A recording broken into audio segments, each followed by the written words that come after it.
কিরে, তুই আমাদের কাজে বাধা দিতে আসিস? এখানে চুপচাপ এখান থেকে চলে যা, না হলে কিন্তু তুই বেশি ফিরতে পারবি না আমাদের কাছ থেকে।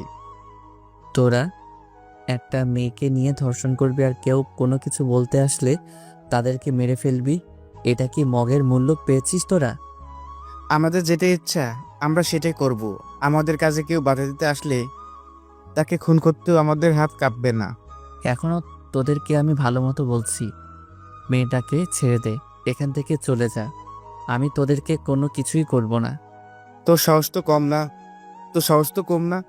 তুই আমাদের এখান থেকে চলে যেতে বলিস, আজকে তোকে মেরে তারপর এই মেয়েটাকে নিয়ে আমরা এনজয় করব। তারপর রাফাত আর কোনো সহ্য করতে পারল না, হাতে থাকা একটা লাঠি দিয়ে মারতে শুরু করলো। আর মেয়েটা হয়ে চুপসে আছে, আর দুইটা ছেলেকে মেরে রক্ত বের করে দিল। আর শেষ পর্যন্ত ওরা জীবন নিয়ে পালিয়ে গেছে। আর তখন রাফাত মেয়েটার কাছে আসলো। মেয়েটার কাছে আসার পরে দেখতে পারলো মেয়েটার পোশাক ছিঁড়ে গেছে। আর রাফাত তার শার্ট খুলে তাকে দিল। আর তখন মেয়েটা রাফাতকে বলতে লাগলো, আসলে আপনাকে কি বলে ধন্যবাদ দিব সেটা আমি ভাষা খুঁজে পাচ্ছি না। আজকে আপনি না থাকলে হয়তো আমি কাউকে মুখ দেখাতে পারতাম না। আত্মহত্যা ছাড়া আমার কোনো কিছু করার ছিল না। কিন্তু আমি একটা জিনিস বুঝতে পারছি না, আপনি এত রাতে এখানে কি করছেন? আপনার কি কোনো কাজ ছিল এদিকে? আমি ওদেরকে ধরার জন্য এসেছিলাম। ওরা আমি অ্যাড হয়ে কাজ করে আর তাকে ধরতে এসেছিলাম। আর আমাকেই ওদেরকে ধরতে এসেছেন না? আপনার সাহস তো কম নয়, কারণ আপনি খুব ভালো করে জানেন যে ওরা ভয়ঙ্কর। কেন একা ওদেরকে ধরতে আসলেন? ফোর্স নিয়ে আসলেন না কেন? আসলে আমার ভুল হয়ে গেছে। আমাকে একটু থানা পর্যন্ত এগিয়ে দিতে পারবেন? কারণ এখন তো কোনো গাড়ি পাবো না, তার জন্য আর কি বলছিলাম। তারপর রাফাত ওনাকে নিয়ে সেখান থেকে বের হয়ে গেল। আর বের হওয়ার পরে রাস্তা দিয়ে দুজনেই হাঁটছে চুপচাপ। আর তখন আখি লেডি পুলিশ রাফাতকে বলতে লাগলো। আখি জিজ্ঞেস করলো, আপনি কি করেন মানে? নাকি এখনো পড়াশোনা করেন, নাকি কোনো জব করেন? না, এখনো জব করি না, এখনো পড়াশোনা করছি। তবে একটা জব হলে অনেক উপকার হয় আমার জন্য। অনেক খুঁজেছি ভালো একটা জব, কিন্তু কোথাও পাইনি। এই পাশের গ্রামেই আমার বাড়ি, ঢাকায় পড়াশোনা করেছি। যে কোনো জব হলে কি আপনি করতে পারবেন? মানে আমার একজন বডিগার্ডের প্রয়োজন, আপনি কি বডিগার্ডের চাকরি করতে পারবেন? সমস্যা নেই, আমি যে কোনো চাকরি করতে পারবো। আর বডিগার্ড হওয়া তো খারাপ কোনো কিছু না, এটা আরও অনেক বড় মহান একটা পেশা। ঠিক আছে, তাহলে কালকে আপনি থানায় চলে আসবেন, আর তখনই কথা হবে। আপনার সার্টিফিকেটগুলো নিয়ে আসবেন, আমি এগুলো দেখব। তারপর আখি ম্যাডামকে থানার সামনে এগিয়ে দেওয়ার পরে রাফাতও বাড়িতে চলে আসলো। বাড়িতে আসতে আসতে প্রায় 12টা বেজে গেছে। আর রাফাত দেখতে পেল তার মা এখনো জেগে আছে। আর রাফাতের মা রাফাতকে দেখে বলতে শুরু করলো, কি রে রাফাত, তোর আসে এত দেরি হলো কেন? তুই তো ঢাকা গিয়েছিলি, বলেছিলি বিকালের মধ্যে চলে আসবে। এত দেরি কেন হলো? আমি যে সেই কখন থেকেই তোর জন্য বসে অপেক্ষা করছি।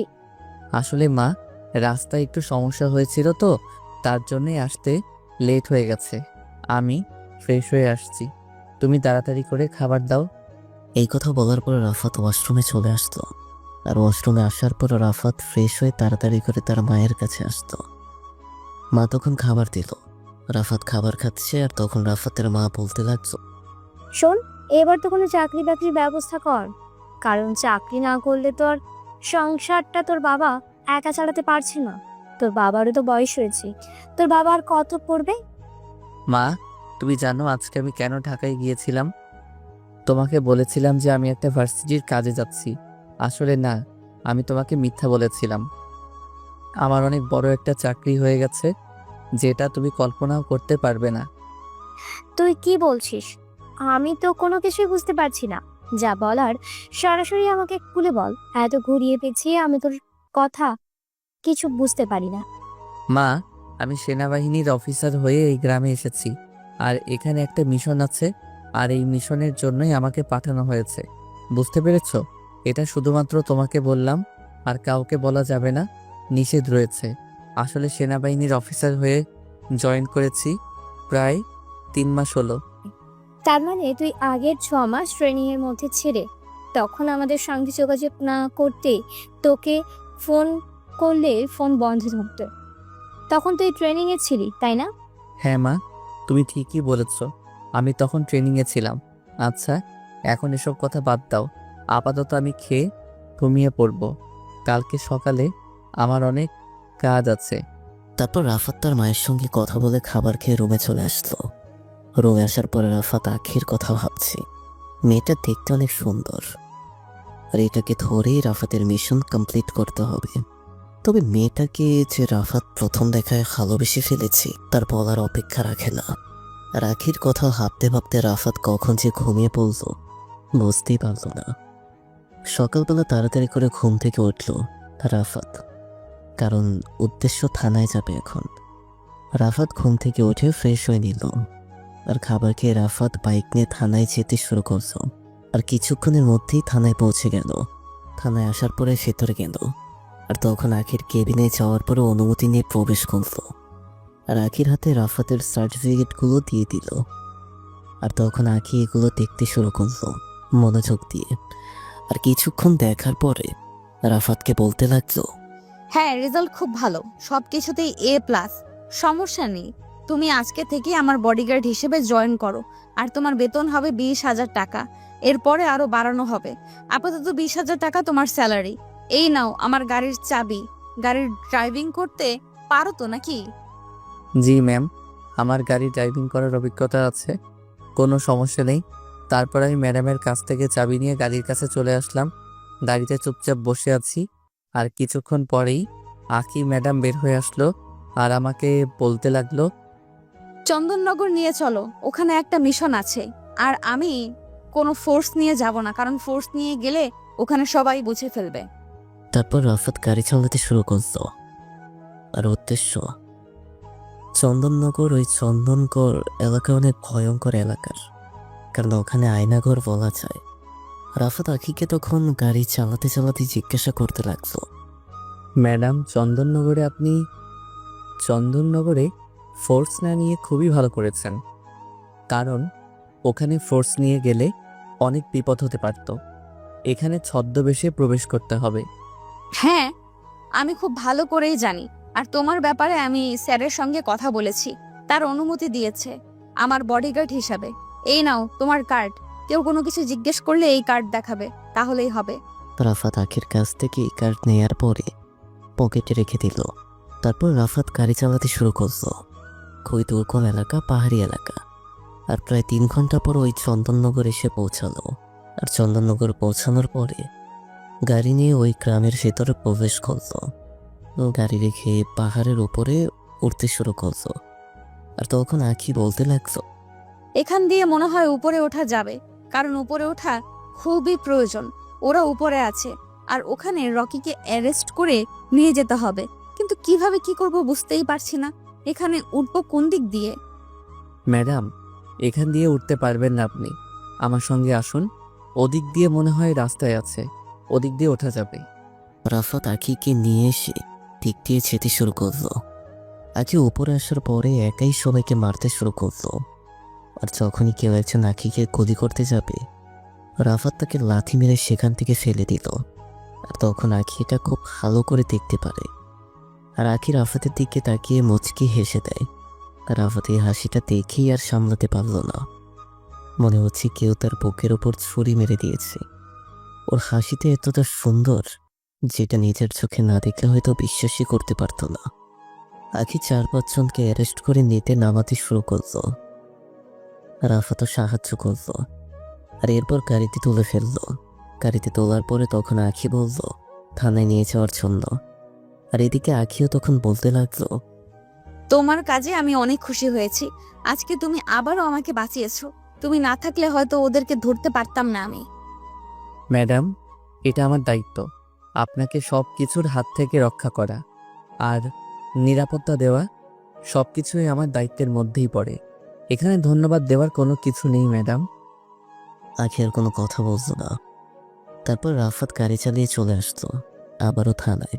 থানায় আসার পরে ওদেরকে নিয়ে জেলের ভিতরে ভরে দিল। আর রাফাত গাড়িতে বসেছিল, আর এদিকে আখি তার কেবিনে কাজ করছিল। আর তখনই ওসি সাহেব আখির কেবিনে প্রবেশ করে। আর আখি দাঁড়িয়ে সালাম দেয়। আর তখন ওসি সাহেব আখিকে বলতে লাগলো, আখি, আমি তোমার কাছে অনুতপ্ত। খুশি হয়েছি তুমি এভাবেই কাজ করে যাও। আর আজকে এই গ্যাংস্টারকে ধরেছো, ওদেরকে কে পিছন থেকে সাপোর্ট দিচ্ছে এটা খুঁজে বের করেন, ওদেরকে অ্যারেস্ট করবে। ওকে স্যার, স্যার ওরা স্বীকার করেছে সবকিছু। আমি সকল প্রমাণ আপনাকে পাঠিয়ে দিয়েছি, আপনি ওগুলো দেখে নেবেন। এই বলে স্যার চলে গেল। আর স্যার চলে যাওয়ার পরে আখি তার নিজের কাজ শুরু করলো। রাফাত বসেছিল আখির জন্য। মেয়েটার দিকে দূর থেকেই তাকিয়ে দেখছি। মেয়েটা খুব মনোযোগ দিয়ে চশমা পরে কাজ করছিল। আর হঠাৎ করে রাফাতের মোবাইলটা বেজে উঠল। আর মোবাইলটা বের করে দেখতে পারল রাফাতকে স্যার কল দিয়েছে। রাফাত রাফাত খুব ভালো করে জানতাম যে রাফাতকে স্যার কল দেবে। রাফাত তাড়াতাড়ি করে মোবাইলটা রিসিভ করলো। আর মোবাইলটা রিসিভ করার পরে ওপাশ থেকে স্যার রাফাতকে বলতে লাগলো, রাফাত, তোমার কি খবর? তুমি তো মিশনের ব্যাপারে কোনো তথ্যই আমাকে দিচ্ছ না। এভাবে বসে থাকলে কিন্তু হবে না। আমি তোমাকে যে কাজ দিয়েছি এই কাজটা কেন করে দিচ্ছ না? তুমি ওদের ব্যাপারে কোনো তথ্যই জানাতে পারছো না এখনো পর্যন্ত। স্যার, রাফাত সব কিছুই পাঠিয়ে দেব 24 ঘন্টার ভিতরে। আমি আপনার কাছে 24 ঘন্টা সময় নিয়েছি, আর এই 24 ঘন্টার মধ্যে ওদেরকে আমি ধরে ফেলব। একদম পুরো গোডাউনের মধ্যে গিয়ে আমি ওদের ঠিকানা সব কিছু জেনে ফেলেছি। কিন্তু এখন যদি গোডাউনে অ্যাটাক করতে যাই তাহলে সমস্যা হতে পারে। আমি বুঝে শুনে তারপর অ্যাটাক করতে যাব। ঠিক আছে, তুমি যেটা ভালো মনে করো সেটাই করো, কিন্তু 24 ঘন্টার মধ্যেই যেন আমার কাজটা হওয়া চাই। আমি উপরে জবাবদিহিতা করতে পারছি না, তুমি বুঝতে পারছো? এ বলে রাফাত কল কেটে দিল। কল কেটে দেওয়ার পরেই কিছুক্ষণ পরে রাফাতের ইমেইল আসলো একটা। আর ইমেইলটা ওপেন করে দেখল একটা লোকেশনের ব্যাপারে স্যার রাফাতকে তথ্য জানিয়েছে। রাফাত লোকটার ব্যাপারে সবকিছু করতে শুরু করলো। লোকটার নাম হচ্ছে আলী হোসেন। গ্রাম তো এটাই, কিন্তু আলী হোসেন নামে এই গ্রামে কেউ তো থাকে না রাফাতের জানা মতে, কারণ এটা রাফাতের জন্মস্থান। আর এখানে তো আলী হোসেন নামে এই চেহারার মানুষ কেউই তো নেই। তাহলে কি স্যার এটা জানেন না? নাকি না, এটা তো আর কখনোই হতে পারে না। গোয়েন্দা কখনোই মিথ্যা কথা বলতে পারে না। আর ওরা তো তদন্ত করে এটা বের করেছে, কি করে হতে পারে? মাথায় তো কোনো কিছুই আসছে না। রাফাতের এই লোকের খোঁজ করব কি করে? রাফাত আরও পড়তে লাগলো। দেখতে পারলো নারী কেলেঙ্কারির ব্যবসায় জড়িত রয়েছে। এছাড়াও মাদকদ্রব্যের মধ্যে তার হাত রয়েছে। আর এভাবেই সময়টা পার হয়ে গেল। রাফাতের আর সন্ধ্যার সময় আঁখি বের হলো। আঁখি বের হবার পরে তখন গাড়িতে উঠে পড়ল। রাফাত তখন গাড়ি চালাতে শুরু করলো। আর গাড়িটা নিয়ে গেল সোজা তার কোয়ার্টারে। রাফাত আঁখিকে নামিয়ে দিল। আর নামিয়ে দেওয়ার পরে তখন আঁখি রাফাতকে বলতে লাগলো, কালকে সকালে ভোরবেলা খুব তাড়াতাড়ি চলে আসবে, বুঝতে পেরেছো? একদমই দেরি করা যাবে না। গাড়িটা পার্ক করে তোমার বাইক নিয়ে চলে যাও, আর আমি যখন কল দিব তখন চলে এসো যে কোনো সময়। ঠিক আছে বলে সেখান থেকে বেরিয়ে আসলো। আর সেখান থেকে বেরিয়ে আসার পরে আমি আমার বাইক নিয়ে যেতে শুরু করলাম অন্য একটা জায়গায়, যেখানে গেলে আমি আমার সকল তথ্য পেয়ে যাব। আমি আমার ইনফরমার গুড্ডুর কাছে আসার পরে তখন গুড্ডু বলতে লাগলো, এটাকে তো আমি খুব ভালো করে চিনি। এটা আপনারই সম্পর্কে চাচা হয়, কিন্তু আপনি কেন চিনতে পারছেন না জানেন? উনি প্লাস্টিক সার্জারি করে অন্য চেহারা বানিয়েছে, এখন বসবাস করছে। বেশ অনেক আগে প্লাস্টিক সার্জারি করেছে। আমি খুব ভালো করে জানি। ও আচ্ছা, তার আস্তানাটা কোথায় সেটা বলতে পারবি? ওর আস্তানার কাছে আমাকে নিয়ে চল তাড়াতাড়ি। এটা তো হতে পারে না বস, আমি যেতে পারবো না। আমি সবকিছু আপনাকে বলে দিতে পারি, কিন্তু আমি যেতে পারবো না। কারণ একবার যদি আমার ব্যাপারে জানতে পারে তাহলে আমাকে খুন করে ফেলবে। আমি তো বাঁচতে চাই। তুই যদি না যাস তাহলে আমি তোকে মেরে ফেলবো। তোকে যেটা বলেছি সেটা কর। তোকে যেতে হবে মানে যেতে হবে। আরে স্যার, আপনি বুঝতে পারছেন না কেন? আমাকে নিয়ে গেলে শুধু শুধু আপনার আরো ঝামেলা হবে। আপনি যেরকম মিশন অভিজ্ঞতা আছে, আমার কি এটা আছে? আমাকে তো ওরা গুলি করে দিবে। গন্ডু আমার বাইকের পেছনে বসে পড়ল। রাফাত তাকে নিয়ে যেতে শুরু করলো। সে রাফাতকে রাস্তা দেখিয়ে দিয়েছে। আর কিছু দূর আসার পরে রাফাত তাকে নামিয়ে দিল, কারণ তার গেলে অনেক সমস্যা হতে পারে। রাফাত একাই যেতে শুরু করলো। আর কিছু দূর আসার পরে রাফাত আমার বাইক রেখে জঙ্গলের ভেতরে হাঁটতে শুরু করলো। আর জঙ্গলের ভেতরে হাঁটতে হাঁটতে দেখতে পারলো একটা ছোট কুঠির ঘর রয়েছে। রাফাত সেখানে চুপি চুপি গেল আর শুনতে পারলো ভেতর থেকে কিছু কথা ভেসে আসছে। হয়তো ভেতরে 2-3 জন মানুষ হতে পারে। রাফাত জানালাতেই দেখতে পারলো, আর যেটা দেখলো সেটা দেখার জন্য মোটেও প্রস্তুত ছিল না। ওই আলী হোসেন এবং তার সঙ্গে অন্য 2টা মেয়ে নষ্টামি করছে। ওরা কথাবার্তা বলছিল ঠিক এরকম। শোন, তোরা দুই পাশে 2 জন আমাকে আদর কর। আমি তোদের সোহাগ পেয়ে নিজেকে অসীম সমুদ্রের মধ্যে নিয়ে যেতে চাই। বস, আপনি যে এত বড় লুচ্চা আর এত বড় খারাপ মানুষ সেটা যদি গ্রামের মানুষ জানতে পারে, আপনার চেয়ারম্যানগিরি বের করে দেবে সবাই। আচ্ছা, আপনার কি ভেতরে একটু খারাপ লাগে না? আমি তো আপনার মেয়ের মতো, আর আপনি আমাদেরকে ব্যবহার করছেন। অন্ততপক্ষে মনে হয় আমি আপনার মেয়ের ছোট হব, আর আপনি আমাদের শরীর নিয়ে ব্যবহার করছেন, তাও আবার আমাদের 2 বোনকে একসঙ্গে। কী সব কথা বলছিস? যেসব আজাইরা কথাবার্তা আমার সামনে বলবি না। যদি আরেকবার বলিস তাহলে কিন্তু একেবারেই এখানেই মেরে পুঁতে রেখে দেবো, আর কেউ দেখতে আসবে না তোদেরকে। আর এমন তো না যে তোদেরকে আমি কোনো কিছু দিচ্ছি না, তোদেরকে আমি অনেক টাকা পয়সা দিয়েছি, তাতে তোদের হচ্ছে না। আমার তো এগুলো টাকা পয়সা কোনো কিছুই চাইনি। প্রথমে আমি আমাদের নিজের ইজ্জতটাকে আপনার কাছে বিলিয়ে দিয়েছি বাধ্য হয়ে। আমাদের আর এসব করতে ভালো লাগে না। আমার এই লাইন থেকে মুক্তি চাই। এটা কখনোই হবে না। শোন, তোরা চলে গেলে পরে আমার ব্যবসার কি হবে? তোরা ছাড়া মেয়েগুলোকে কে রেডি করে সুন্দর বানিয়ে বিদেশে বাইরের কাছে পাঠাবে? তাহলে আমাদেরকে টাকা আরো বাড়িয়ে দিতে হবে।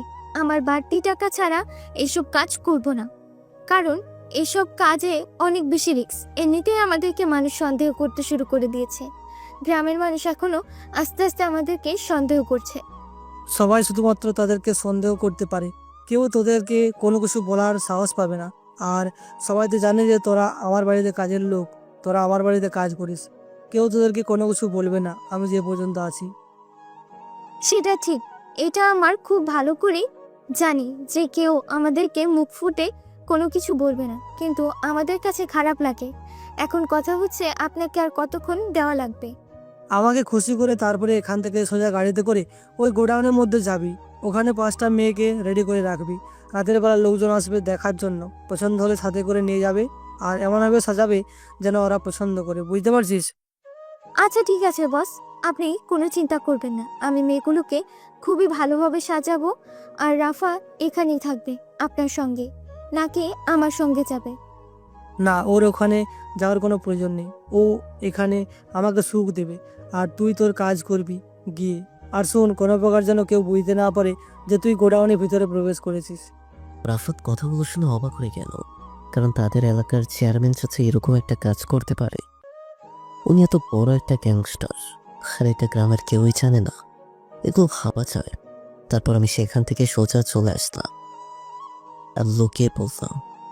আর কিছুক্ষণ পর সীমা মেয়েটা বের হওয়ার পরে গাড়িতে উঠে পড়ল, আর সে নিজেই গাড়িতে করে ওই গোডাউনের উদ্দেশ্যে যেতে শুরু করলো। আর রাফাতও যেতে শুরু করলো। রাফাতের বাইক নিয়ে ফলো করতে লাগলো। আর কিছুক্ষণ পরে ওই গোডাউনের সামনে চলে আসলো। আর গোডাউনের সামনে বাইক রেখে রাফাত ভেতরে চলে গেল। আর না, এটা বুঝতে পারিনি যে তার পেছনে কেউ ফলো করতে করতে গোডাউনের ভেতরে প্রবেশ করে ফেলেছে। হেমা গোডাউনের দরজা লাগিয়ে দিল, আর সীমা ভেতরে যাওয়ার পরে মেয়েগুলোকে পানি ছিটিয়ে দিল যেন মেয়েগুলোর জ্ঞান ফিরে আসে। ওখান থেকে একটা মেয়ে সীমাকে বলতে লাগলো, তুই আমার বান্ধবী হয়ে আমার এত বড় সর্বনাশটা করতে পারলি? সত্যি সীমা, আমি তোর কাছ থেকে এটা আশা করিনি। সে ছোটবেলা থেকে তোর সঙ্গে আমার বন্ধুত্ব, একসঙ্গে স্কুলে একসঙ্গে কলেজে পড়েছি, আর তুই কিনা আমাকে কিডন্যাপ করে ওর মতন একটা লুচ্চার কাছে তুলে দিলি, আর আজকে আমাকে বিক্রি করে দিবি? তোর হাত ধরে আমার বিক্রি করা লাগবে? দেখ, এখানে কোনো কিছুই করার নেই। পুরো 10টা গ্রামের যত অপকর্ম হয় সকল কিছু এই আলী হোসেনের হাত ধরেই হয়। কি বুঝতে পারছিস ওর হাত কত বড়? ওর হাত থেকে কেউ রক্ষা পায় না, এমনকি তুইও পাবি না। আমাকে যেটা করতে বলেছে আমি সেটাই বলেছি, এটা ছাড়া আমার কাছে কোনো কিছু করার ছিল না। কিন্তু আমি তো তোর বান্ধবী ছিলাম, তুই তো আমার কোনো কিছু করতে পারতি। আমাকে তুই কিনা শেষে কিডন্যাপ করে এনেছে, সেইখানে ভুল বুঝিয়ে এটা কি করে আমি ভুলে যাব? তোর মতন বান্ধবী থেকে না থাকা আরো অনেক ভালো। তোর কাছে আমি সত্যি এটা আশা করিনি রে সীমা। দেখ, কোনো কিছুই করার নেই। এটা যা হবার তা হয়ে গেছে। এখন যেটা হবে সেটা সহজে মেনে নেবে, তাহলেই হবে। আমাকেই দেখ, আমাকে আলী হোসেন ধর্ষণ করেছে, আর ধর্ষণ করার পরে আমাকে বলেছে আমি যেন কাউকে না বলি। আমি কাউকে বলিনি, কারণ শেষ পর্যন্ত চিন্তা করে দেখলাম এভাবে বেঁচে থেকে কী লাভ। শুধু শুধু শেষ পর্যন্ত আমি আলী হোসেনের সঙ্গে যোগ দিলাম। আর আলী বসে না, আমাকে তার কাছে ব্যবহার করেছে। একটু আগেও তার সঙ্গে আমি ইন্টিমেট হয়ে তারপরে এসেছি। এসব এখন স্বাভাবিক হয়ে গেছে। আর রাতের বেলা কয়েকজন আসবে তোদেরকে নেওয়ার জন্য। আর ওদের যদি খুশি হয় আমার দেখে, তাহলে আমি ওদের সঙ্গে বিছানায় যেতে রাজি আছি। কারণ ওদের সঙ্গে বিছানায় গেলে আমি অনেক টাকা পাবো, আর ওদের সঙ্গে ভালো পরিচয় হবে। আমি আরও উপরে উঠতে পারবো। এমনও হতে পারে ভবিষ্যতে আমি গ্যাংস্টার হয়ে যাব। কত সুন্দর ভবিষ্যৎ, দেখতে পাচ্ছিস? তোর প্রতি এখন আমার ঘৃণা হচ্ছে। তোর মতন মেয়েদের জন্য আজকাল আমাদের মতন ভালো মেয়েদের নাম খারাপ হয়, কেউ আমাদেরকে বিশ্বাস করতে চায় না। তুই এগুলো ক্ষমতা পাওয়ার জন্য তুই নিজের ইজ্জত, নিজের সম্মান সবকিছু বিলিয়ে দিচ্ছিস। তুই কি করে পারিস অন্য একটা মেয়েকে এসব কাজে ফেলে দিতে? খারাপ কাজে তোর কি মনের মধ্যে একটুও খারাপ লাগে না? একটুও মায়া হয় না? না, আমার এসব কিছু থাকতো তাহলে তো আমি এতদিন ধরে এসব কাজ করতে পারতাম না, তাই না? আর গ্রামের মধ্যে যত মেয়ে আছে সকলকে আমি বিক্রি করে দেব আস্তে আস্তে। দেখবি এমন কেউ আসবে যে আমাদেরকে না হোক, কিন্তু এই আলী হোসেন এবং তার লোকজনকে শেষ করে দিবে। হয়তো আমি এগুলো দেখতে পারবো না, কিন্তু কোনো না কোনো একজন মানুষ ঠিকই আসবে এগুলোকে রুখে দেওয়ার জন্য। এই স্বপ্ন তোর কোনোদিনই পূরণ হবে না, কারণ যে পর্যন্ত আলী হোসেন আসে এ পর্যন্ত কেউ তার কোনো ক্ষতি করতে পারবে না। আমরাও কোনো ক্ষতি করতে পারবো না। কেউ, বুঝতে পারছিস? আর শুধু আলী হোসেন না, আর এর পেছনে আরো অনেক মানুষ আছে যারা আলী হোসেনকে সাপোর্ট দিচ্ছে। না হলে চেয়ারম্যান হয়ে এত খারাপ কাজ কখনোই করতে পারতো না। আর রাফাতকে ওই মেয়েটাকে কয়েকটা থাপ্পড় মারছো, আর কয়েকটা থাপ্পড় মারার পরেই তার ঠোঁট ফেটে রক্ত বের হতে শুরু করছো। আর তখন রাফাত তাকে বলতে লাগলো, একটা মেয়ে এতটা খারাপ কি করে হতে পারে সেটা তোকে না দেখলে হয়তো বুঝতে পারতাম না। তুই একটা মেয়ে হয়ে আরেকটা মেয়ের সর্বনাশ কি করে করতে পারছিস? তারপর আবার ওর পর ছোটবেলার বান্ধবী। আমি সব কিছুই শুনেছি। তুই কি মনে করেছিস তোদের হাত অনেক বড় আর কেউ তোদেরকে কোনো কিছু বলতে পারবে না? তোদেরকে সাহায্য করার জন্যই ঢাকা থেকে আমাকে এখানে পাঠানো হয়েছে। আমি এখনো জানতেও পারিনি যে আমার নিজের গ্রামেই এসব কর্ম হচ্ছে। এই যে অফিসার, তুই এখানে এসেছিস মরার জন্য। আমি একটা ফোন করলে আর আলীর লোকজন যদি একবার দেখতে পারে তাহলে তোকে শেষ করে দেবে। এখনো বাঁচতে চাইলে এখান থেকে পালিয়ে যা, আর আমাকে আমার কাজ করতে দে। তোদের ভয়ে আমি এখান থেকে পালিয়ে যাব, এই কারণে আমাকে এখানে পাঠানো হয়নি। সেনাবাহিনীর অফিসার এমনি এমনি হয়ে যায়নি। অনেক কষ্ট করার পরে আমাকে সেনাবাহিনীর অফিসার বানানো হয়েছে। ভালোই ভালোই বল, আমাকে হাত তোলার জন্য বাধ্য করিস না। আমাকে মেরে ফেললেও আমি কোনো কিছু বলবো না। তুই আমার কাছ থেকে কোনো কিছু শোনার আশা করিস না। আমি জীবন দিয়ে দেব। আমি আমার মোবাইলটা বের করে একটা কল দিলাম, আর কল দেওয়ার সাথে সাথে রিসিভ করলো, আর আমি আসতে বললাম। আর 10 মিনিটের মধ্যেই গোডাউনের ভিতরে প্রবেশ করলো আমার টিমের লোকজন। মিথিলা হলো আমার টিমের সদস্য। মিথিলা এসে ওনাকে থাপ্পড় মারতে শুরু করলো আর বলতে শুরু করলো, এখনো ভালোই বলছে, সকল কিছু বলে দে, না হলে কিন্তু তোকে এমন অবস্থা করবো যে পরে কিন্তু ঠিকই বলবি, কিন্তু এখন ভালো মতো বলছিস না। আমি তো একবার বলেছি আমাকে মেরে ফেললেও তোরা কোনো কিছু শুনতে পারবি না। একটু পরে আলী হোসেনের লোকজন চলে আসবে, আর তখন তোদের কি অবস্থা হবে সেটা তোরা ভেবে নে। রাফাত বুঝতে পারলো শিবা এমনিতেই সব কিছু স্বীকার করবে না। তারপর রাফাত মিথিলাকে বলল, তাকে ভেতরে নিয়ে যাওয়ার জন্য। আর মিথিলা টানতে টানতে সীমাকে ভেতরে নিয়ে গেল। আর ভেতরে নেওয়ার পরে মিথিলা 3rd ডিগ্রি দেওয়ার পরই সব কিছু বলে দিল। আর সীমাকে নিয়ে আসার পর তখন রাফাত বলতে লাগলো, তোদের মতো অপরাধীকে কি করে মুখ খোলাতে হয় সেটা আমাদেরকে খুবই ভালো করে শেখানো হয়েছে। আর এটা আমারও খুব ভালো করেই জানি। এখন আমি যেভাবে বলছি সেভাবে কাজ করবে। যদি কোনো উল্টাপাল্টা করেছিস তাহলে তোর খবর আছে।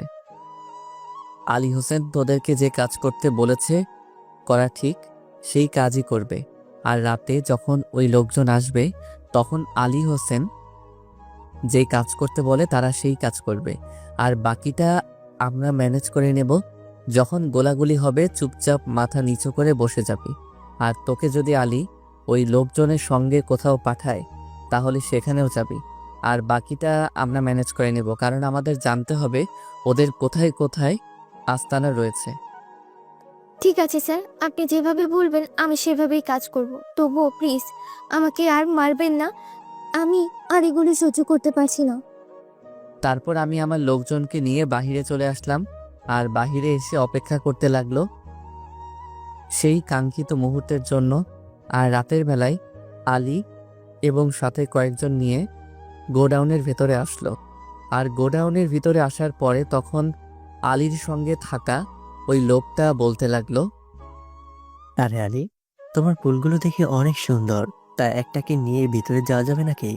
তুমি অনুমতি দিলে আমি এখান থেকে ওই মেয়েটাকে নিয়ে ভিতরে যেতে পারি। আরে বস, সমস্যা নেই, আপনি ভিতরে গিয়ে কিছুক্ষণ সময় কাটিয়ে আসেন। কিছুক্ষণ বলতে 1 ঘন্টা 2 ঘন্টা, কোনো সমস্যা নেই। আমি এদিকে ওদের সঙ্গে কথা বলতে থাকি আর বাকিদেরকে রেডি করতে থাকি। সীমা, যা ওটাকে নিয়ে ভিতরে যা। বস, আমি না গিয়ে জ্যোতিকে পাঠাচ্ছি, জ্যোতি খুব ভালো করে দিতে পারবে। আমি তো পুরোনো মাল দিয়ে আর কি হবে, মনের আশ মিটবে। সীমা, তুই ঠিক বলেছিস, তোকে আমার পছন্দ হয়েছে। তুই পরে আমার সঙ্গে যোগাযোগ করবি, এই নিয়ে আমার কার্ড। কোনো সমস্যা হলে আমাকে কল দিস। তারপরে ডেভিড যেদিকে জোর করে সাথে করে একটা রুমের ভেতর নিয়ে গেল। আর এদিকে তখন রাফাত তার লোকজন নিয়ে প্রবেশ করল গোডাউনের ভেতরে। চারদিক থেকেই সবাই ঘিরে ধরে রেখেছে, তাই কেউ পালানোর সাহস করবে না। তারপর রাফাত এখানে আসার পরে আলীকে বলতে লাগলো, এখনো ভালোই ভালোই বলেছি, স্যালেন্ডার করে দে, না হলে কিন্তু একটাও বেঁচে থাকতে পারবি না। আমাকে ধরা তো সহজ কখনো হবে না, আমাকে ধরতে পারবি না। আমি ঠিক কোনো না কোনোভাবে পালিয়ে যাব। তুই এখান থেকে পালাতে পারবি না। গোডাউনের চারপাশ আমার লোকজন ঘিরে রেখেছে, তাই তোকে স্যালেন্ডার করতে হবে। আলী তখনই কোনো কথা না বলে রাফাতকে গুলি করতে শুরু করলো। আর তার ওদেরকে করতে শুরু করলো। এর মধ্যে রাফাত রুমের ভেতরে প্রবেশ করলো। আর রুমের ভেতরে প্রবেশ করে দেখতে পারলো ডেভিড পালিয়ে যেতে শুরু করেছে। আর ডেভিড বাহিরে চলে আসতো গোডাউনের। আর রাফাত ডেভিডকে ফলো করতে শুরু করলো। আর শেষ পর্যন্ত যখনই গাড়িতে উঠতে যাবে তখনই রাফাত তার পায়ে গুলি করলো। আর তাকে ধরার জন্য সামনে এগিয়ে গেল। এগিয়ে যাওয়ার পরে ডেভিড রাফাতকে বলতে লাগলো, আমাকে মেরে কোনো লাভ হবে না, তোর আমাকে অ্যারেস্ট করেও কোনো লাভ হবে না। আমি বাংলাদেশ সম্পর্কে কোনো কিছুই জানি না। আমাকে যে কাজ দেওয়া হয় আমি শুধুমাত্র সেটাই করি। আমাদের এজেন্ট সম্পর্কে তোর কোনো ধারণা নেই। আমার মতো হাজার হাজার এজেন্ট রয়েছে। তোদের সব কয়টা এজেন্টকে আমি মারব। তোর সঙ্গে কাদের কানেকশন আছে, তুই কাদের সঙ্গে ব্যবসা করিস এটা বল, না হলে কিন্তু তোকে আর বাঁচিয়ে রাখা হবে না। এখানেই তো শেষ নিঃশ্বাস ত্যাগ করতে হবে। বলছি, তবু প্লিজ আমাকে মারিস না, আমাকে ছেড়ে দে। তোকে অনেক টাকা দেব, তুই টাকার ওপর শুয়ে থাকতে পারবি। আমি তোকে সব কিছু বলে দিচ্ছি। আমার পকেটে একটা পেন ড্রাইভ আছে, আর ওই পেন ড্রাইভের মধ্যেই সকল কিছু আছে। রাফাত ডেভিডের কাছ থেকে পেন ড্রাইভ নিয়ে তাকে গুলি করে দিল, কারণ এরকম এজেন্টকে বাঁচিয়ে রাখলে দেশের শুধুমাত্র ক্ষতি হবে, লাভ হবে না। তারপর রাফাত আবারও গোডাউনের ভেতরে আসার পরে দেখতে পারল আলী হাত থেকে পালিয়ে গেছে। রাফাত স্বামীকে প্রশ্ন করল, সামিও পালিয়ে যায় কি করে তোমাদের হাত থেকে? তোমরা কি করছিলে? আমি বলেছিলাম যে গুলি করো, ঠিক আছে, কিন্তু কোনোভাবেই যেন আলী পালিয়ে যেতে না পারে। সরি স্যার, আসলে আমার তার লোকজনকে গুলি করছিলাম, আর এর মধ্যেও একটা গ্লাস মেরে এখান থেকে পালিয়ে যায়। আর তারপর আমার কোনো কিছুই দেখতে পারিনি, ধোঁয়া হয়ে গিয়েছিল। আমি আগেই বলেছিলাম যে সাবধান হয়ে তারপরে কাজ করতে। তুমি খুব ভালো করে জানতে যে আলী কোনো না কোনো চালাকি করে বেরিয়ে যেতে পারে, এবং সেই বলটাই করলে, এবং সেই ভুলটাই করলে তুমি। যাও গিয়ে ধরো, গাড়িতে করে পালাচ্ছে। রাফাত দেখতে পারলো আলী গাড়িতে করে পালাচ্ছে, আর তাড়াতাড়ি করে তার সকলেই গাড়িতে উঠে গেল। আর গাড়িতে করে রাফাত তাকে ফলো করছিল, আর আমার বাকি লোকজন সকলেই ওদেরকে অ্যারেস্ট করলো। আলী লোকজনকে, আর এইদিকে রাফাত তার পেছনে পেছনে যাচ্ছে। আর কিছু দূর যাওয়ার পরেই গাড়িটা একটা গাছের সঙ্গে দেখা হয় আলীর। আর কিছু দূর যাওয়ার পরেই গাড়িটা একটা গাছের সঙ্গে দেখা হয় আলীর। রাফাত তাড়াতাড়ি করে নেমে আলীকে গাড়ি থেকে বের করলো, আর বের করার পর ইচ্ছে মতো মারতে শুরু করলো। আর তখন আলী রাফাতকে বলতে লাগলো, আমাকে মেরে কোনো লাভ নেই, আমি আসল মানুষ না। আমার উপরেও আরো অনেকজন মানুষ আছে, আর ওদেরকে তুই কখনই ধরতে পারবি না। আমি ধরতে পারবো কিনা সেটা তোর এত চিন্তা করতে হবে না। আচ্ছা, আমার একটা প্রশ্ন তোর কাছে। তোর তো একটা মেয়ে আছে, তোর একমাত্র মেয়ের দিকে তাকিয়েও তোর একটু মায়া হয় না যে তুই তারই মতো মেয়েগুলোকে ব্যবহার করছিস, ওদেরকে বিক্রি করে দিছিস? না, আমার একটুও মায়া হয় না। আমার মধ্যে মায়া কাজ করে না। আমার শুধুমাত্র টাকা আর ক্ষমতা চাই, আর এই কারণেই আমি এসব কিছু করছি। মাটির দিকে তাকা, একবার তাকিয়ে দেখ মাটি কি কোর অবস্থায় আছে। মৃত্যুর পর ওখানেই যেতে হবে। মানুষ এতটা নিচু হতে পারে কি করে? কতগুলো মেয়ের জীবন নষ্ট করেছে, আর এক একটা মেয়েকে পুরো খারাপের যদি কোনো নিকৃষ্ট অবস্থায় থাকে সেই জায়গায় দিয়ে গেছে। মেয়েগুলো এখন নিজে নিজে বিছানায় যেতে রাজি হয়, শুধুমাত্র তোর কারণে এমনটা হয়ে গেছে। ওদের কখনো মনে হয় না যে ওরা মেয়ে। মেয়েদের উপর আমার অনেক বেশি রাগ, তার জন্য আমি এমনটা করেছি। আমার ওয়াইফ অন্য কারোর সঙ্গে চলে গেছিল, আর এই জন্য আমি সিদ্ধান্ত নিয়েছিলাম আমি এসব কাজ করব। আর এই কারণে এসব কাজে এসেছি। তারপর আবার আমার টাকা আর ক্ষমতার লোভে পেয়ে গেছে, আর এই কারণে এসব কাজ করি আমি। তোর কথা শুনে মনে হচ্ছে ওরা সরকারি জিনিস, আর এ কারণেই তুই তোর মতো করে বিক্রি করে দিচ্ছি। বলার কেউ নেই, তোকে ইচ্ছে করে এখানে আমার পিস্তলের সব কয়টা গুলি তোর মুখের ভিতর ভরে দেই। আমি মারা গেলেও ওই ব্যবসা চলমান থাকবে, কারণ আমার পিছনে অনেক লোকজন আছে। আমি মরে গেলেও কোনো আপত্তি নেই, কিন্তু তুই আমাদের কখনোই শেষ করতে পারবি না। একের পর এক এজেন্ট তৈরি হতে থাকবি। আমি আলীকে অ্যারেস্ট করে গাড়িতে তুললাম, আর গাড়িতে তোলার পরে তাকে পাঠিয়ে দিল কারাগারে স্যারের কাছে। স্যারের কাছে পাঠিয়ে দেওয়ার পরে স্যার আমাকে কল দিল, আর তখন আমাকে বলতে লাগলো, শাহরিয়ার, আমি তোমার কাছে অত্যন্ত খুশি হয়েছি। আমি জানতাম তুমি মিশন কমপ্লিট করতে পারবে, কিন্তু পরে কিছু জানতে পেরেছো? স্যার আলীকে কোনো কিছু জিজ্ঞাসা করে লাভ নেই, কারণ ও তেমন কোনো কিছু জানে না।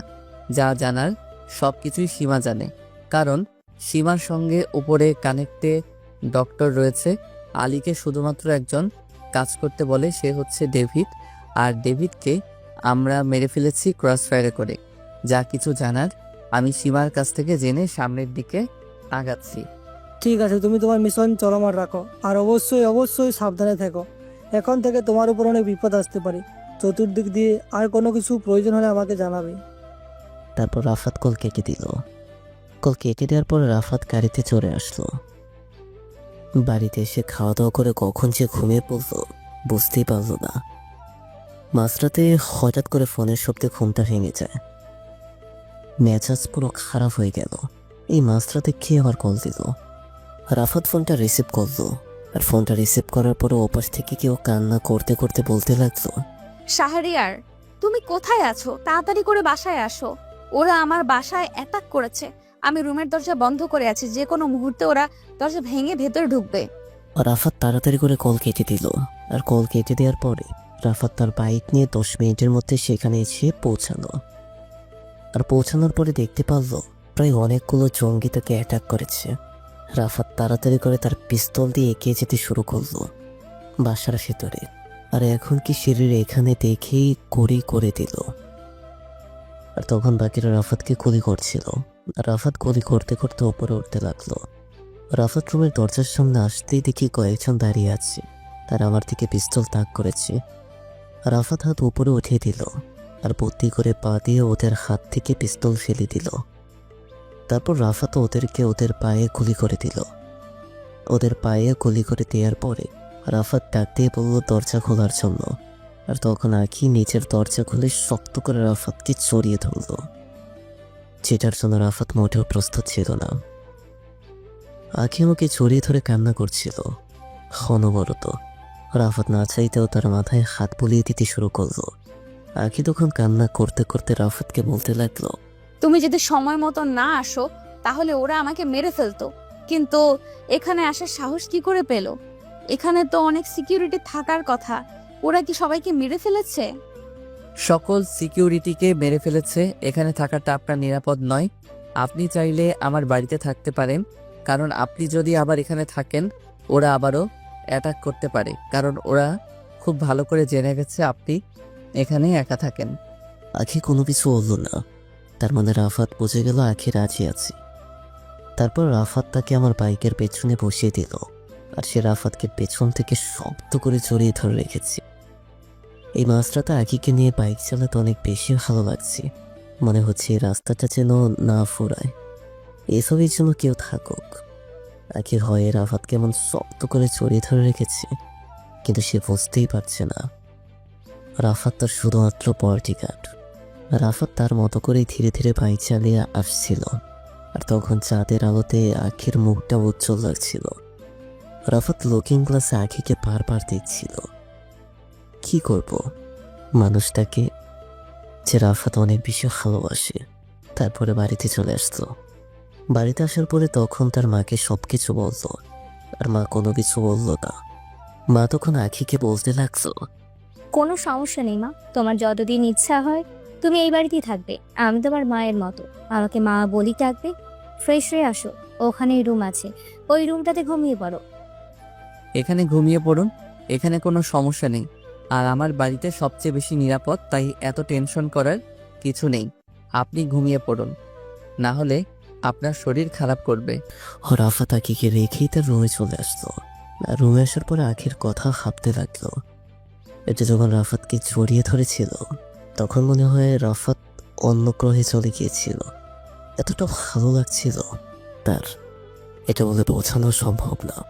এই প্রথম কোনো মেয়ের স্পর্শ পেল এত কাছে। তার গরম নিঃশ্বাস রাফাত বুঝতে পারছিল।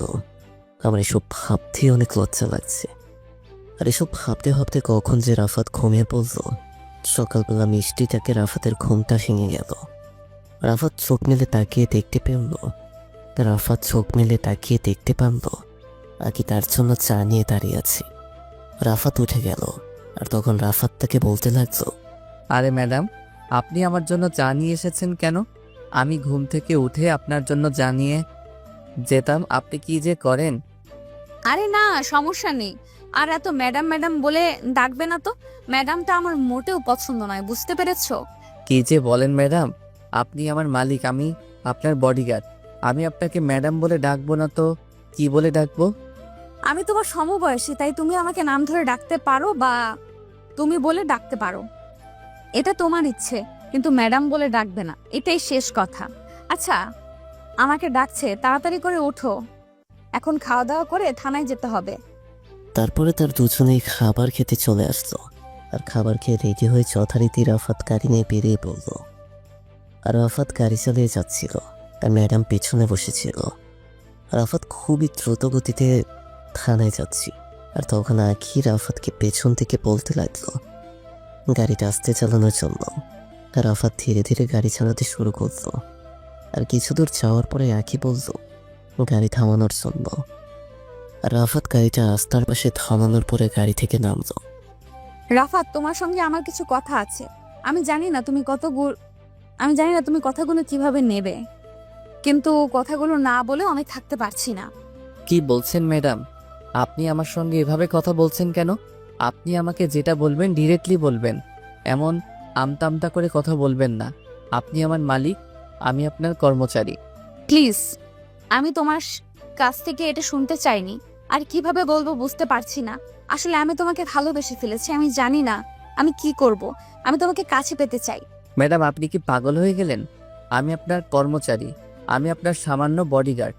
আপনি বডিগার্ডকে কিভাবে ভালোবাসেন? এটা হয় না ম্যাডাম। আমি জানি না এটা হয় কি না, ভালোবাসা এইসব দেখে হয় না শাহরিয়ার।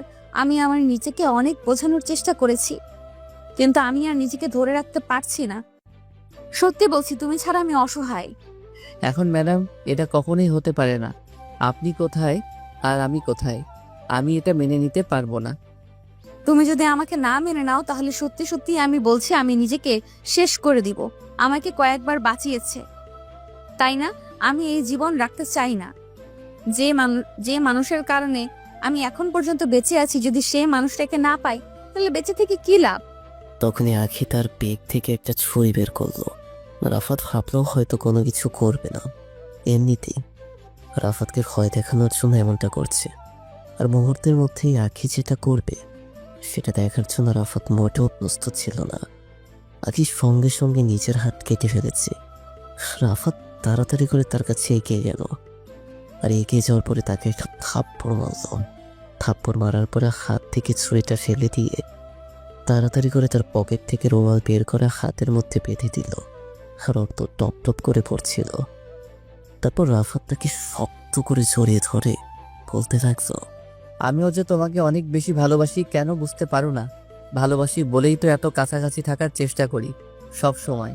প্লিজ আর কখনো এমন পাগলামিটা করবে না। আর আমি তো এমনিতেই তোমার সঙ্গে মজা করছিলাম। আমি তোমাকে অনেক অনেক বেশি ভালোবাসি শাহরিয়ার। তুমি বিশ্বাস করবে না, আমি তোমার জন্য সারাটা রাত ঘুমাতে পারিনি। সব সময় তোমার কথা মনে হয়। আমি কি করব? আর কখনো এমন পাগলামি করবে না, তাহলে কিন্তু তোমার খবর আছে। বলে দিও, আমাকে কথা দাও প্লিজ, আর কখনো এমন করবে না। এই কান ধরছি, আর কখনোই আমি এমনটা করব না। এবারের মতো আমাকে ক্ষমা করে দাও।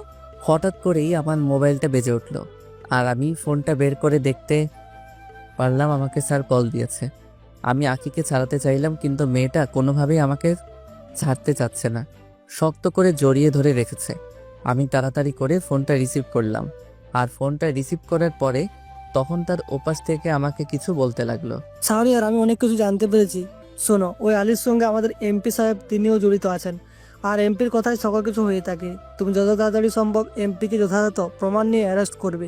আমি জানি যে এমপির কথা এসব কিছু হচ্ছে, কিন্তু আমার কাছে কোনো প্রমাণ নেই। আমি জানি তুমি পারবি। স্যার, আপনি কোনো টেনশন করবেন না, আমি হাতে প্রমাণ নিয়ে এমপিকে অ্যারেস্ট করব। ধন্যবাদ স্যার আমাকে তথ্যটা বলে দেওয়ার জন্য। তারপর স্যার কল কেটে দিল। আর কল কেটে দেওয়ার পরে আখি আমার দিকে ফেল ফেল দৃষ্টিতে তাকিয়ে আছে। রাফাত কোনো কিছু বলছে না। আর তখন আখি নিজেই তার পকেটে হাত দিয়ে আমার আইডি কার্ড বের করলো। আইডি কার্ড বের করার পরে রাফাতের দিকে অবাক দৃষ্টিতে তাকিয়ে আছে। আর তখন রাফাত ফাজলামো করে বলতে শুরু করলো, তুমি কি মনে করেছিলে সারা জীবন আমি তোমার টাকায় বসে বসে খাবো আর তুমি পুলিশের চাকরি করবে? তাই তো তোমার ইচ্ছাটা পূরণ করতে পারলো না। সব সময় মজা না করলে তোমার পেটের ভাত হজম হয় না। এসব কথা বাদ দাও। আগে কি হয়েছে আর এত কিছু কিভাবে করলে? আমাকে কোনো কিছু বললে না কেন? আমি তো ভেবেছিলাম সত্যি সত্যি তুমি কিছু করো না, এখনো পড়াশোনা করছো, কিন্তু তুমি যে একজন সেনাবাহিনীর অফিসার এটা সত্যি আমি জানতাম না। মনে মনে এমন একটা মানুষই আমি খুঁজেছিলাম, যে মানুষটা আমার পজিশনকে নয়, শুধুমাত্র আমাকে ভালোবাসবে। কিন্তু বিশ্বাস করো, আমি তোমাকে না, তোমার পজিশনটাকে ভালোবাসি। তোমাকে দিয়ে কি হবে বলো তো? তুমি এভাবে সাথে বাচ্চার মা হবে, অন্য মেয়েরাও বাচ্চার মা হবে, তাহলে তোমার আর ওই মেয়েগুলোর মধ্যে পার্থক্যটা কোথায়? এই কথা আমার বলতে দেরি হলো, কিন্তু রাফাতকে থাপ্পড় দিতে একটু দেরি হলো না। আখি রাফাতকে ইচ্ছে মতো মারতে শুরু করলো। আর আমি শেষ পর্যন্ত সহ্য করতে না পেরে তাকে শক্ত করে জড়িয়ে ধরলাম। আর তখন আখির আগে কণ্ঠস্বরে রাফাতকে বলতে লাগলো, তোমার সাহস কি করে হয় আমাকে এইসব কথা বলার? দিন দিন বজ্জাত হয়ে যাচ্ছ। একবার বিয়েটা হয়ে যাক, তারপরে দেখাবো তোমাকে আমি কি কি করতে পারি। এই লেডি পুলিশ তোমার জীবন ছারখার বানিয়ে দেবে। তাহলে তো তোমার মতো গন্ডি মেয়েকে বিয়ে করা যাবে না। তোমার মতো গন্ডি মেয়েকে বিয়ে করলে আমার অবস্থা যে কি হবে সেটা আমি একটু হলেও এখন আন্দাজ করতে পারছি না। আচ্ছা, এখন আপাতত এসব কথা বাদ দিয়ে চলে যাওয়া যাক। তোমাকে বাসায় নামিয়ে দিয়ে আমি আমার কাজে যাব। তুমি আমার বডিগার্ড, তোমাকে আমি বলেছি 24 ঘন্টা আমার সঙ্গে থাকার জন্য, আর উল্টো তুমি আমাকে রেখে কোথায় যাবে শুনি? দেখো, এখন কিন্তু মোটেও মজা করার সময় না, বুঝতে পারছো? তুই সোজা তোমার মায়ের কাছে যাবে। এই কোয়ার্টারে তোমার থাকার কোনো প্রয়োজন নেই।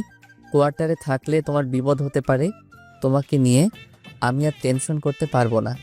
আমি হাতের কাজটা শেষ করে তারপরে মাকে তোমার বাসায় পাঠাবো। কিন্তু আমি তো তোমাকে ছাড়া থাকতে পারবো না।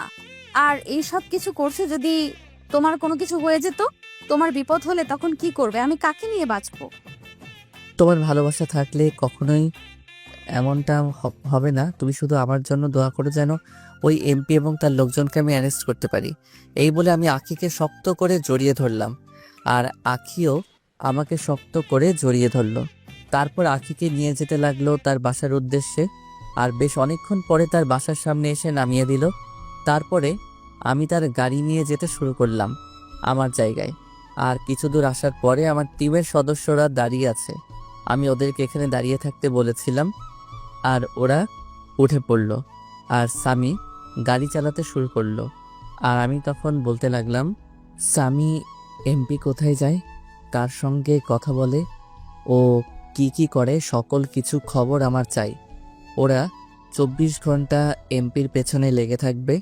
তবে সাবধান, এমপি যেন কোনোভাবেই বুঝতে না পারে, এমপি লোকজন যেন কোনোভাবেই জানতে না পারে যে তুই তাদেরকে ফলো করছিস। তোরা 3 জন ফলো করবি আর আমাকে প্রতি ঘন্টায় ঘন্টায় আপডেট জানাবি। স্যার, আপনি কোনো চিন্তা করবেন না। ওই এসিপি আর এমপি লোকজনকে এমনভাবে ফলো করব, ওরা কেন পৃথিবীর কেউ ধরতে পারবে না যে আমরা তাদেরকে ফলো করছি। আর খুব তাড়াতাড়ি আমরা এমপি এবং তার লোকজনকে ধরে ফেলতে পারবো। শালারা এত অকর্ম করেছে যার কোনো হিসেব নেই। লিস্ট তৈরি করতে গেলে খাতার পাতা পেরিয়ে যাবে, কিন্তু ওদের অকর্ম লিখে শেষ করা যাবে না। এটা ঠিক বলেছিস। আমি ভেবেছিলাম অন্য কেউ হবে, কিন্তু এটা দেখছি আমাদের জনপ্রতিনিধি এমপি আমাকে মোটামুটি ভালোই মনে করে। ওই দিনও আমি ওর সঙ্গে দেখা করে এসেছি। সত্যি বলতে আমি তাকে কখনোই এমনটা ভাবিনি ও এমনটা হয়ে যাবে। গোপনে তার ব্যবসা চালিয়ে যাচ্ছে, আর অথচ এটা কেউই জানে না। ওর আসল মুখোশটা সামনে এনে দিতে হবে। স্যার, আপনি মনে হয় এটা খুব ভালো করে জানেন। ও মনে হয় কিছুদিন আগে আমাদের ডিপার্টমেন্টকে প্রায় 2 কোটি টাকা অনুদান দিয়েছে। সত্যি বলতে এই কারণেই ও সবার কাছে ভালো মানুষ হয়ে গিয়েছে। এই 2 কোটি টাকার হিসাব তার কাছ থেকে আমি কড়াই গন্ডায় নেব। কত মানুষের জীবন নষ্ট করেছে সেটার কোনো হিসাব নেই। কত মেয়ের জীবন নষ্ট করেছে, আর ওর কথায় ডেভিড এবং আলী কাজ করত। আমার গাড়ি চালিয়ে যাচ্ছিল, আর হঠাৎ করেই আমার গাড়িতে কেউ অ্যাটাক করলো। আমার গাড়ির পেছন থেকে কেউ গুলি করতে শুরু করলো, আর আমি সামিকে বললাম গাড়িটা দ্রুত গতিতে চালিয়ে নেওয়ার জন্য। আর আমি আমার পিস্তল বের করে গুলি করতে শুরু করলাম। লিখতে পারলো একটা মেয়ে গুলি করছেন, আর একটা ছেলে গাড়ি চালিয়ে আসছে, আর ওর পেছনে আরও 2টা গাড়ি আসছে। মেয়েটাকে দেখে আমি খুব ভালো করে চিনতে পারলাম এটা হচ্ছে আলীর একমাত্র মেয়ে। আমি গাড়ি থেকে নেমে পড়লাম, আর নেমে পড়ার পরেই আমি মেয়েটার হাতের মধ্যে গুলি করলো। আর হাতের মধ্যে গুলি করার পরে মেয়েটার হাত থেকে পিস্তল পড়ে যায়, আর তারপর আমি ওর সাথে লোকজনকে গুলি করে মেরে ফেললাম। আর আমি মেয়েটাকে ধরলাম, মেয়েটাকে ধরে কয়েকটা থাপ্পড় মারলাম। আর তখন বলতে লাগলো, তুই ভেবেছিলি আমাকে মেরে ফেললে তোর বাবা ছাড়া পেয়ে যাবে? কখনোই না। আমার তো মনে হয় তুইও তোর বাবার সঙ্গে সাহায্য করিস। তোকে আমার এমনটাই মনে হচ্ছে। সত্যি করে বল, ঠিকই মনে করেছিস? তোর মিথ্যা কথাগুলো আমি এভাবে বিশ্বাস করে ফেলবো? মিথ্যা বলতে গেলে ভালো করে বলতে হয়, এভাবে মিথ্যা কথা বলে না। তোর কাছে থাকার কোনো অধিকার নেই। এই বলে রাফাত পিস্তলটা সামনে এগিয়ে দিল, আর তখন আরো বেশি ভয় পেয়ে গেল। আর রাফাত কোনো কথা না বলে চোখ বন্ধ করে তাকে গুলি করে দিল। কারণ রাফাত খুব ভালো করেই জানে সে মিথ্যে কথা বলছে, ইমোশনাল কথা বলছে। তখন স্বামী এসে রাফাতকে বলতে লাগতো, স্যার, আমরা তো ওর কাছ থেকে কোনো না কোনো কিছু জানতে পারতাম। শুধু শুধু ওনাকে কেন মারলেন? উনি তো এসব বলতে চাইছিল আপনাকে। এটা যদি এখন পর্যন্ত না বুঝো তাহলে সেনাবাহিনীর অফিসার হওয়ার কোনো যোগ্যতা নেই তোমার। তোমাকে যেটা কাজ দিয়েছি তুমি সেটা করো, যাও। তারপর ওরা ওদের কাজে চলে গেল। আর এভাবেই পার হয়ে গেল 2টা দিন। রাফাত সকল প্রমাণ জোগাড় করতে শুরু করলো। আর এদিকে একদিন রাতের বেলা রাফাত বিছানায় শুয়েছিল। শরীর অনেক ক্লান্ত, কারণ এই 2 দিন কোনো ঘুম হয়নি। তার পুরোটা সময় তদন্তের কাজে লাগিয়েছি আর সকল প্রমাণ জোগাড় করেছে। রাফাত শুয়ে পড়তেই কখন যে ঘুমিয়ে পড়ল বুঝতেই পারল না। হঠাৎ করে মাঝরাতে তার ঘুমটা ভেঙে যায়। কেউ যেন তার বুকের ওপর শুয়ে আছে। রাফাত একটা ভয় পেয়ে গেল। রাফাত মোবাইলের ফ্ল্যাশ দিয়ে দেখতে পারল আগে তার বুকের ওপর শুয়ে আছে। রাফাত ধাক্কা দিয়ে ফেলে দিল। আসলে ধাক্কা দিতে চায়নি, কিন্তু উঠতে গিয়ে পড়ে গেছে। আর তখন আখি কান্না করতে করতে রাফাতকে বলতে লাগলো, ও মা গো, আমার কোমরটা ভেঙে গেল। তুমি কি মানুষ নাকি অন্য কিছু? এইভাবে কেউ কাউকে ধাক্কা দেয়? আমার তো মনে হয় কোমরটা গেল। আস্তে চিল্লাচিল্লি করো, কান্নাকাটি করবে, কোনো সমস্যা নেই, সারা রাত কান্না করো, কোনো কিছু বলবো না। আমি কিন্তু দূরে কান্নাকাটি করলে মা বাবা যদি একবার জানতে পারে তুমি এখানে আমার রুমে, তাহলে কিন্তু আমাকে বাড়ি থেকে বের করে দিবে সারা জীবনের জন্য। আর তুমি এখানে কেন, কিভাবে আসলে? তোমার তো তোমার বাসায় থাকার কথা। আসলে আমি ওই আশা মেয়েগুলোকে ধরতে এসেছিলাম, আর আসামিগুলোকে ধরে আমি আমার ফোর্সের সঙ্গে পাঠিয়ে দিয়েছি। তারপর ভাবলাম শুধু শুধু বাসায় গিয়ে কি লাভ, তাই লুকিয়ে তোমার রুমে ঢুকে পড়ি। আর এজন্যই এমনটা করতে হয়। তোমার কি মাথা ঠিক আছে? আমাদের যে বিয়ে হয়নি এখনো পর্যন্ত, আর তুমি আমার রুমে। গ্রামের লোকজন যদি কেউ জানতে পারে তাহলে মেরে পুরো তক্তা বানিয়ে দেবে। এসব সেনাবাহিনীর অফিসার বলে মানবে না। আরে আমি তো শুধুমাত্র তোমার বুকে ঘুমানোর জন্য এসেছি, অন্য কিছু তো করার জন্য আসিনি। আমার মধ্যে কোনো নেগেটিভ কোনো কিছু নেই, যা আছে সব কিছু তোমার মধ্যে। আমি ভালো মানুষ। হয়েছে, আর একটা কথা বলবে না তুমি। এই রুমে ঘুমাও, আমি অন্য রুমে যাচ্ছি। আর না হলে চলো তোমাকে এখনই এগিয়ে দিয়ে আসি। তোমার আর এখানে থাকা লাগবে না। এখানে থাকলে পরে আবার সমস্যা হতে পারে। প্লিজ জান, আমারও সত্যি অনেক বেশি ঘুম পেয়েছে। আমি এখন কোথাও যেতে পারবো না, আমি এখন ঘুমাবো। আমি আখিকে জোর করে বাহিরে নিয়ে আসলাম। তারপর আমি লুকিয়ে আমার বাইকটা বের করে তাকে পেছনে বসালাম। সে পেছন থেকে শক্ত করে জড়িয়ে ধরে রেখেছে আমাকে। সত্যি বলতে অনেক ভালো লাগছে আমার। আর তখন আখি পেছন থেকে আমাকে বলতে লাগলো, সত্যি বলতে তোমার জায়গায় অন্য কেউ হলে আজকে কোনো না কোনো কিছু হতোই, কিন্তু তুমি মানুষটা অন্যরকম।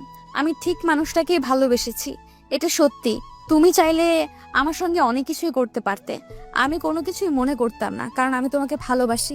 আমি সবকিছু হাতের নাগালে কেউ তুমি সম্মান দেখিয়েছো। ঠিক এমন একটা মানুষই প্রতিটা মেয়ে আশা করে, আমিও তার মতোই। হয়েছে, আর প্রশংসা করতে হবে না। আর কখনো যদি এভাবে এসেছো তাহলে তোমার খবর আছে। মেরে তক্তা বানিয়ে প্যাকেট করে বাড়িতে পাঠিয়ে দেব। এমনিতেই আমি আছি, আমার টেনশনে এমপিকে ধরতে হবে। রাফাত আখির সঙ্গে কথা বলতে বলতে তার বাসার সামনে চলে আসলো এবং তাকে নামিয়ে দিল। সে রাফাতকে ছড়িয়ে ধরে আমার ঠোঁট চোরা দখল করে দিল। আর রাফাত না করতে পারল না, কারণ মানুষটা অনেক বেশি ভালোবাসে রাফাতকে। প্রায় 5 মিনিট পর ছেড়ে দিল, আর ছেড়ে দিতেই দৌড়ে সেখান থেকে চলে গেল। হয়তো অনেক বেশি লজ্জা পেয়েছে। আর যাওয়ার পরে রাফাতকে মেসেজে বলল, তাড়াতাড়ি করে বাসায় চলে যাও, আর গিয়ে কিন্তু ঘুমাবে। আমিও ঘুমাবো 12টার আগে, কিন্তু আমাকে কল দেবে। 12টার আগে কিন্তু আমাকে কল দেবে না, বলে দিলাম। কল দিলে কিন্তু তোমার খবর আছে। রাফাত আখির মেসেজ করে নিচে নিচে হাসতে শুরু করলো। মেয়েটা অনেক পাগলি। বাসায় এসে ঘুমিয়ে পড়ল। ঘুম থেকে উঠল ফোনের শব্দে। রাফাত ফোনটা বের করে দেখতে পারলো অচেনা নাম্বার থেকে কল এসেছে। রাফাত ফোনটা রিসিভ করলো। আর ফোনটা রিসিভ করার পরে আখি ওপাশ থেকে কান্না করতে করতে রাফাতকে বলতে লাগলো, রাফাত, তুমি কোথায় আছো? তাড়াতাড়ি আমাকে বাঁচাও। আন্টিকে এবং আমাকে তুলে নিয়ে এসেছে এমপির লোকজন। কি বলছো তুমি? আমার মাকে আর তোমাকে তুলে নিয়ে গেছে মানে? মা তো বাড়িতে থাকার কথা। মাকে বাড়ি থেকে কিডন্যাপ করার সাহস কিভাবে পেল? আন্টি ডাক্তারের কাছে এসেছিল, আর আমি থানায় যাচ্ছিলাম, আর তখনই আমাকে কিডন্যাপ করে নিয়ে আসে। আর আমি এসে দেখতে পারি আন্টিকে অনেক আগেই নিয়ে এসেছে। ঠিক আছে, তুমি কোনো চিন্তা করো না। ওরা তোমার কোনো কিছুই করতে পারবে না। আমি এখনই আসছি। ওদের খবর আছে। ওরা কোথায় হাত দিয়েছে সেটা জানি না। এত বড় বড় কথা বলিস কেন? তুই নাকি অনেক বড় অফিসার হয়ে গেছিস। আমাকে ধরার জন্য নাকি তোকে উপর থেকে দায়িত্ব দেওয়া হয়েছে। তার দায়িত্বটাকে বড় মনে করলি নাকি? একবার আমার কথাটা ভেবে দেখলি না আমি কি করতে পারি না করতে পারি? আমার ব্যাপারে জেনে তারপর আমাকে অ্যারেস্ট করে নিয়ে যাস। তুই কেন? তোর সাথে যেগুলো আছে সবাইকে অ্যারেস্ট করে নিয়ে যাব। কেন? আলিয়া ডেভিডকে তো নিয়ে আসলাম, দেখতে পারিসনি? আর আমার ব্যাপারে খুব ভালো করে খোঁজ নে, তাহলে জানতে পারবি আমি কে। ভেবেছিলাম সবকিছু গোপন রেখে আমি আমার সবকিছু করে যাব, কিন্তু তোর জন্য সবকিছু সম্ভব হলো না। তাই তোকে কি করে বাঁচিয়ে রাখি? তোর আপন মানুষগুলো অনেক কান্না করছে, বিশেষ করে আখি। কোনো কথাই শুনছে না। এত করে বললাম চল তোকে বিয়ে করে ফেলি, কিন্তু মেয়েটা রাজি হচ্ছে না। আর তোর মা শুধু এক কথা বলছে যে তুই নাকি আসবি বাঁচাতে। তুই যদি 10 মিনিটের মধ্যে না আছিস তাহলে তো আমি মেরে ফেলবো। দেখ, তোর সঙ্গে সকল সমস্যা আমার সঙ্গে, ওদের কোনো ক্ষতি করিস না। আমি 10 মিনিটের মধ্যেই আসছি। তারপর রাফাত তাড়াতাড়ি করে গাড়ি বের করে তার ঠিকানা অনুযায়ী যেতে শুরু করলো। আর কিছুক্ষণের মধ্যেই পৌঁছে গেল। আর তারপর গাড়ি রেখে রাফাত তার ব্যাগ নিয়ে সেখানে গোডাউনের ভেতরে প্রবেশ করলো। গোডাউনের ভেতরে প্রবেশ করতে করতে দেখতে পারলো মাকে চেয়ারের সঙ্গে বেঁধে রেখেছে, সাথে আখিকেও। মা তখন ওদেরকে বলতে শুরু করলো, আমি বলছিলাম না আমার ছেলে ঠিকই আসবে আমাকে বাঁচানোর জন্য। তুই আমার ছেলেকে চিনিস না? তুই কার গায়ে হাত দিয়েছিস সেটা ভুলে গেছিস? যে ছেলে তার মাকে মশা কামড় দিলে সে মশাকে খুঁজে বের করে আনে, হাত ধরা তো আমাকে কিডন্যাপ করে এখানে নিয়ে এসেছিস। সাহস থাকলে সামনাসামনি এসে লড়াই কর। কেন পেছন থেকে মাথায় আঘাত করে কিডন্যাপ করে নিয়ে এসেছিস? সামনাসামনি ফাইট করে তারপর যেটা বলবি আমরা সেটাই করব। তুই বিয়ে করতে বলিস না, আমি তোকেই বিয়ে করব। কনফিডেন্স খুব ভালো, কিন্তু এমন ওভার কনফিডেন্স একদম ভালো না। কিন্তু কে আছিস তাকে বুঝিয়ে দে আমরা কি করতে পারি, এই এমপি কি করতে পারে। তারপর সবাই রাফাতকে মারতে আসতো। আর রাফাত ওদেরকে মারতে শুরু করলো। আর তখন দেখলাম এমপি আখির দিকে এগিয়ে যাচ্ছে। রাফাত মারামারি বন্ধ করে দিল। আর আখি এদিকে চোখ দিয়ে সাড়া দিল, কারণ তার হাত সে নিজেই খুলে ফেলেছে। আর আখি তার হাত খুলে ফেলার পরে সামনে থাকা রাফাতের দিকে ছুড়ে দিল। তারপর আখি এবং মাকে মুক্ত করে দিল। আর আখি মাকে সাইড করে আখিও গুলি করতে লাগলো। ওদেরকে আর ওখানে এমপির যত লোকজন ছিল সকলেই মারা গেল। আর এদিকে রাফাত এমপিকে গিয়ে মারতে শুরু করলো। আর তখন রাফাত তাকে বলতে লাগলো, তুই কি মনে করছিস সবাইকে ধরে দিয়ে তুই সারা জীবন এভাবেই থাকতে পারবি? হ্যাঁ, কখনোই না। বিদেশে পালিয়ে যেতে চেয়েছি, তাই না সারা জীবন জেলের ভিতরে বসে থাকবি? তুই কিন্তু ভুল করছিস, আমার সঙ্গে বিদেশে কানেকশন আছে। পরে যদি জানতে পারে তাহলে তোকে বাঁচিয়ে রাখবে না, তোকে মেরে ফেলবে। কিন্তু আমাকে নিয়ে তোর এত চিন্তা করতে হবে না। আপাতত তুই তোর নিজের চিন্তাটা কর। ফাঁসির অর্ডার না আসা পর্যন্ত জেলের ভিতরে পচে মরবি। তারপর রাফাত এমপিকে অ্যারেস্ট করলো। আর এমপিকে অ্যারেস্ট করে রাফাত সরাসরি নিয়ে আসলো কারাগারে। আর এভাবেই পার হয়ে গেল 2টা দিন কাজের মধ্যে। আর তখন এদিকে মা আখির সঙ্গে রাফাতের বিয়ের ব্যবস্থা করে ফেলল। আর দেখতে দেখতে খুব তাড়াতাড়ি আমার এবং আখির বিয়েটা হয়ে গেল। আসলে খুবই তাড়াতাড়ি করে তাদের বিয়েটা দেওয়া হয়েছে। হয়তো আখির জন্য বিয়েটা দিয়েছে মা। এখন রাফাত দাঁড়িয়ে আছে বাসর ঘরের সামনে। তখন রাত 11টা বাজে। রাফাত 11টার সময় বাসর ঘরে প্রবেশ করল। বাসর ঘরে প্রবেশ করেই রাফাত দরজা লাগিয়ে দিল। আর তখন বিছানায় তাকে দেখতে পারল। রাফাত মানুষটা বিছানার মধ্যে লাল বেনারসি পরে বসে আছে। রাফাত দাঁড়িয়ে আছে। আর কিছুক্ষণ পরে রাফাতকে এসে পায়ে ধরে সালাম করল। রাফাত তখন তাকে ধরে শক্ত করে জড়িয়ে ধরল। তার শরীরে অন্যরকম একটা গ্রান আমার নাকে আসছে, যেটা রাফাতকে পাগল করে দিচ্ছে। আর কিছুক্ষণ পর আখি তখন রাফাতকে বলতে লাগলো, এই যে স্যার, আপনার তো মতলব একদম সুবিধার মনে হচ্ছে না। দেখুন আজকে কোনো কিছু হবে না, আমার কাছ থেকে আজকে দূরে দূরে থাকবেন। কেন গো, আজকে কি হরতাল দেখেছো নাকি? আর এমনি তো পুলিশরা মানুষ ভালো না, যতটা না মানুষের সেবা করে তার চেয়ে বেশি মানুষের ক্ষতি করে। তাই নাকি? তা আমারও কি কারো পিঠে গিয়ে চুলকানি দিয়ে আসি নাকি? তাই নাকি? তা আমরা কি কারো পিঠে গিয়ে চুলকানি দিয়ে আসি নাকি যে তুমি এইসব কথা বলছো? এই পুলিশকেই কিন্তু তোমার বিয়ে করতে হয়েছে। এটাই তো সমস্যা, লেডি পুলিশকে বিয়ে করে জীবন যেন হয়ে যাবে আমার, আজকে থেকে জীবনটা শেষ হয়ে গেল। রাফাত তখন আখিকে শক্ত করে জড়িয়ে ধরে তার ঠোঁট জোড়া দখল করে নিল। আর তখন সেও রাফাতকে রেসপন্স করতে লাগলো। আর 5 মিনিট পরে তাকে ছেড়ে দিল। আর তখন সে রাফাতকে শক্ত করে জড়িয়ে ধরল। রাফাত তাকে কোলে করে নিয়ে বারান্দায় চলে আসলো। আজকে পূর্ণিমার চাঁদ উঠেছে, কিন্তু তার চেয়ে বেশি সুন্দর লাগছে তার মানুষটাকে। আর তখন কানের কাছে এসে ফিস করে বলতে লাগলো, শোনো না, তোমার সঙ্গে আমার একটা জরুরি কথা আছে। কথাটা কিভাবে বলবো বুঝতে পারছি না। আমার কাছে এত লজ্জা পাওয়ার কি আছে, কোনো কিছু বুঝতে পারছি না আমি। কি হয়েছে সরাসরি বলো। না মানে বুঝতে পারতেছো না আমি কি বলতে চাচ্ছি? তোমাকে না বুঝাইলে নাই। আমি গেলাম, আমার ঘুম পেয়েছে। আর তুমি যদি আমাকে নাই বলো তাহলে আমি বুঝবো কি করে? আচ্ছা কি হয়েছে আমাকে বলো, কোনো সমস্যা? সমস্যা তো অবশ্যই, কিন্তু এখন তো রাত 11টা বেজে গেছে। এখন তুমি কোনো কিছু করতে পারবে না। আরে আমি কি করতে পারবো না পারবো এটা তো তোমার দেখার বিষয় না। তোমার কি হয়েছে সেটা বলো। বাসা থেকে প্যাড আনতে ভুলে গেছি। আমি কি করব, এত কিছুর মধ্যে কি আর সবকিছু মনে থাকে? এখনই লাগবে নাকি সকাল পর্যন্ত চলবে? সকাল পর্যন্ত চললে আমি সকালে গিয়ে নিয়ে আসবো। যদি না হয় তাহলে এখনই গিয়ে নিয়ে আসি। এখনই তো লাগবে, তোমাদের সেই কখন আমি মেসেজ করেছি।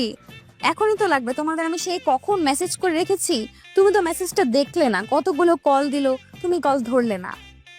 আসলে অফিসের লোকজন এসেছে ঢাকা থেকে, ওদেরকে একটু সময় দিতে হয়েছে, তাই কোনো কিছুই খেয়াল ছিল না আমার।